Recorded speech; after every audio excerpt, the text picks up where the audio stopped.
प्रेम से बोलिए सदगुरु साहिब जी की जय हो। सतनाम साहिब। हे साहिब, आपका अनंत अनंत शुक्रिया, अनंत अनंत आभार। साहिब जी आपकी सर्वदा ही जय जयकार। आदरणीय सर्व संतों की जय हो। उपस्थित आदर के योग्य सभी जीवात्माओं को मेरा नमन। सतनाम साहिब। आप सब में बैठे परमात्मा को शत शत नमन। भई प्राप्ति मनुख देहुरिया, गोविंद मिलन दी एहू तेरी बरिया। अवरी काज तेरे किते ना काम, मिल साधु संगत भज केवल नाम। गुरु नानक जी की ये श्रीवाणी है, गुरु ग्रंथ साहिब से है। वो अपनी श्रीवाणी में समझाते हैं, ए जीव आत्मा, ये मानुख की, मनुष्य की देही मिली है। भई प्राप्ति मानुख देहुरिया, ये मनुष्य का आज तन प्राप्त किया है। किस लिए प्राप्त किया है? गोविंद मिलन की एहू तेरी बरिया। परमात्मा से मिलने की ये शरीर बारी है, टर्न है, अवसर है। जब आत्मा ये मनुष्य का तन धारण करती है तो उसके पास एक सुअवसर होता है कि वो परमात्मा से भेंट कर सकती। अवरी काज, और जितने हम संसार के काम कर रहे हैं ना, अवरी काज तेरे कितने ना काम। ये जो संसार के हम काम कर रहे हैं, ये कोई काम नहीं आएंगे। क्या काम नहीं आएंगे? क्योंकि ये हमें परमात्मा से मिलने में बाधक बनेंगे हमारे। ये हमें परमात्मा से मिलने नहीं देंगे। क्यों नहीं मिलने देंगे? क्योंकि कर्मों के हम आवरण में इतना उलझ जाएंगे कि हमें कर्मा अनुसार तन धारण करने और छोड़ने पड़ जाएंगे। तो हम परमात्मा से नहीं मिल पाएंगे ना। कहते हैं अवरी काज तेरे किते ना काम, और कोई काम तेरे आने वाले नहीं है ये जो तू काम कर रहा है। मिल साधु संगत भज केवल नाम। संतों का संग करो। किस लिए करो? और संतों का संग कहाँ पे होगा? सत्य के संग में, यानी कि सत्संग में। मिल साधु संगत भज केवल नाम। ये केवल शरीर किस लिए मिला है? पता लगा ना किस लिए मिला है? केवल परमात्मा की भक्ति करने के लिए मिला है। उस सच्चे नाम को भजने के लिए मिला है। देखो, किसी की मृत्यु हो जाती है ना, तब भी जब उस पार्थिव शरीर को लेके जाते हैं ना घर से, तो चार जने जो उस अर्थी को उठा रहे होते हैं, क्या बोलते हैं वो सबसे पहले? बोलते हैं ना, राम नाम सत्य है, ऐसे बोलते हैं ना। और फिर कहते हैं सत्य बोलो गत्य है ना।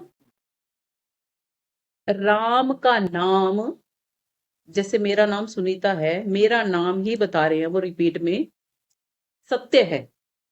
आपका नाम सत्य है। जैसे मान लो आपको कुछ भी नाम है, तो जैसे राम भी एक नाम है ना, वैसे तो क्या कह रहे हैं, राम का भी नाम है। राम एक व्यक्ति विशेष जिसको हम समझते हैं, जिनको हम राजा राम कहते हैं। कहते हैं उनका नाम राम ही नहीं है, बस उनका नाम क्या है? उनका नाम सत्य है। जैसे एक व्यक्ति के दो नाम होते हैं ना, प्रारूप के तौर पे, घर में कुछ और कहते हैं, बाहर कुछ और कहते हैं। जो बाहर कहते हैं ना सब जने, वो मुख्य नाम होता है, उसका मेन नाम होता है ना। मगर जो घर के खास लोग होते हैं वो तो किसी उसको विशेष नाम से ही बुलाते हैं ना।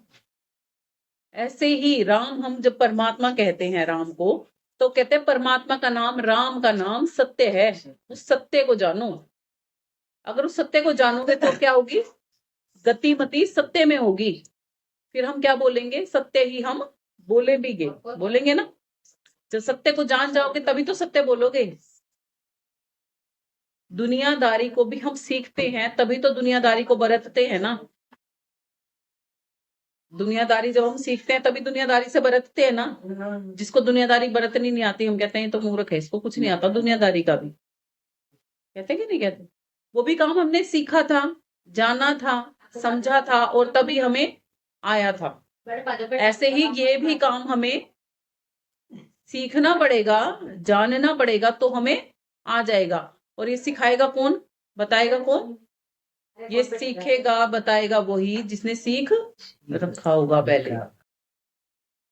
जैसे आप अनपढ़ हो अगर, और आपने पढ़ा लिखा बनना है, तो आपको किसका संग करना पड़ेगा? अध्यापक का संग करना पड़ेगा ना, एक शिक्षक का संग करना पड़ेगा ना, अनपढ़ से पढ़ा हुआ बनने के लिए। बिल्कुल वैसे ही आपको सत्य का संग करने के लिए संतों का संग करना जरूरी, उनके सत्संग का संग करना जरूरी है, उस शिक्षा का संग करना जरूरी है जिसके बिना आप अपने आप से ही अनभिज्ञ हो। अब आप सब आत्माएं हो, ये तो आप सबको पता है, आप इस शरीर में रहते हो ये भी आपको पता है। अब कोई आपसे पूछ ले कहाँ रहते हो इस शरीर में, जी बताओ। ये मैं आपसे प्रश्न पूछ रही हूँ, ध्यान से समझो, सुनो और फिर जवाब देना। आप सबको ये पता है कि आप एक आत्मा हो, शरीर छोड़ के आत्मा जाती है ना, इतना तो पता है आत्मा हो। आप इस शरीर में कहाँ रहते हो, आप इस तन में कहाँ रहते हो ये बताओ।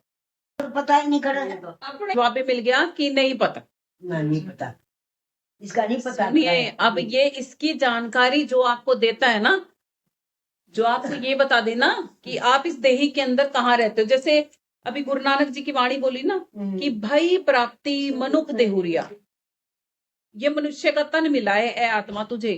अब हमने क्या भुला रखा है, पहली लाइन ही भुला रखी है कि हम शरीर नहीं है, हम आत्मा हैं, और हम इस शरीर में रहते कहाँ हैं हमें ये भी नहीं पता। नहीं पता। जो अगर ये बता देता है ना वो संत होते हैं, जो आपको अपने आप से मिला दे वो संत होते हैं। संतों की पहचान होनी चाहिए ना। हम कहते हैं गुरु बिना गति नहीं होती, मगर हमें ये नहीं पता कि गुरु बनाना किसे चाहिए। क्योंकि गुरु क्या करते हैं, आप जो समाज में जो भी गुरु आपको मिलते हैं लगभग ऐसे ही मिलते हैं कि आपको कोई जुबान का मंत्र दे देंगे, जुबान से आप रटते रहोगे, तो ये मुख वाली जुबान, ये तो मुख तो यहीं लगा रह गया, जिब्बा यहीं लगी रहेगी जिससे रटा था, साथ में क्या जाएगा आपके, रटे जाएगा, साथ में अच्छाई या बुराई जाएगी, जो कर्म जाते हैं ना साथ में। अगर कर्मों के प्रतिफल में आपको बंधन मिलेंगे, कर्मों के प्रतिफल में तो आपको बंधन मिलेंगे। बंधन क्यों मिलेंगे, क्योंकि पाप पुण्य यही दो बेड़ी, एक लोहा एक कंचन केरी। पाप कर्म करोगे तो नरक में जाना, पुण्य कर्म करोगे तो स्वर्ग में जाना। जिसने अपन ना ही तो स्वर्ग में जाना हो और ना ही नरक में जाना हो, तो वो उसको क्या करना चाहिए।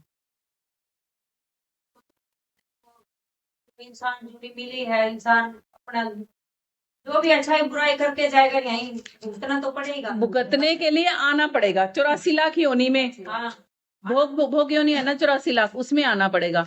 जो आत्मा ये चाहती है कि मैंने कर्मों का भुगतान, ना मैंने पाप कर्म करने और ना मैंने पुण्य कर्म करने और ना मैंने आके भुगतान करना, तो वो आत्मा क्या करे, क्या करे, कर पाएगी वो तो ऐसे ही कर पाएगी। क्यों भटकेगी, अपने निज स्वरूप में रहेगी, क्यों भटकेगी। भटकना तो ये है, एक बार ये शरीर ले लिया, फिर ये छोड़ दिया, फिर दूसरा शरीर ले लिया, फिर दूसरा शरीर छोड़ दिया, तीसरा ले लिया। भटकना तो वो है। तो घर घर भटकना किसको बोलते हैं, आप यहाँ आ गए, थोड़ी देर बाद उठ के दूसरे घर में चले जाओ, थोड़ी देर बाद, ये शरीर भी तो घर ही है ना आत्मा के लिए।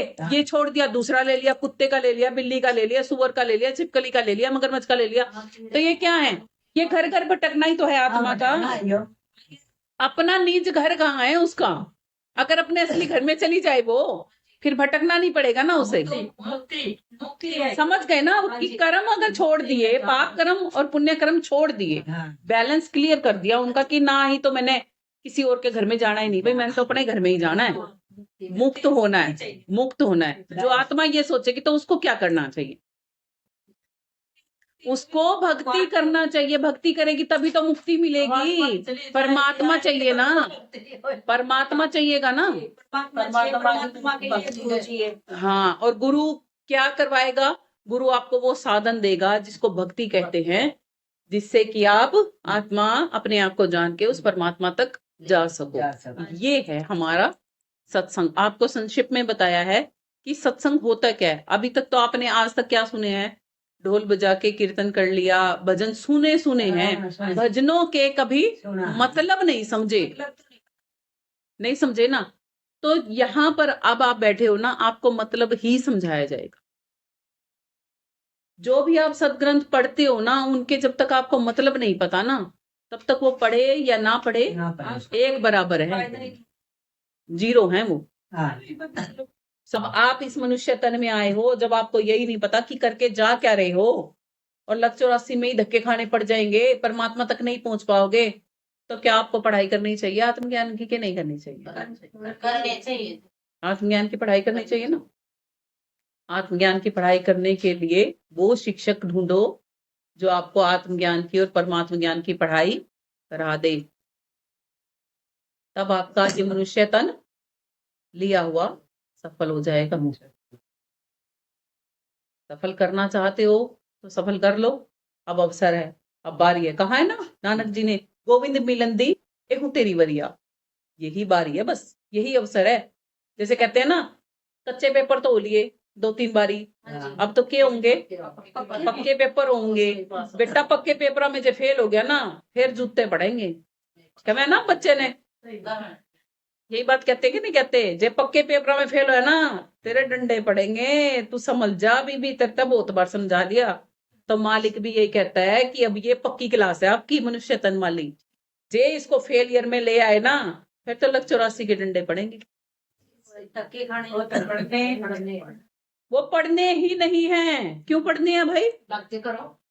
अगर मनुष्य का तन पाया है और फिर वो डंडे खाने के लिए तैयार हो, तो फिर तो बड़ा होगा हमरा।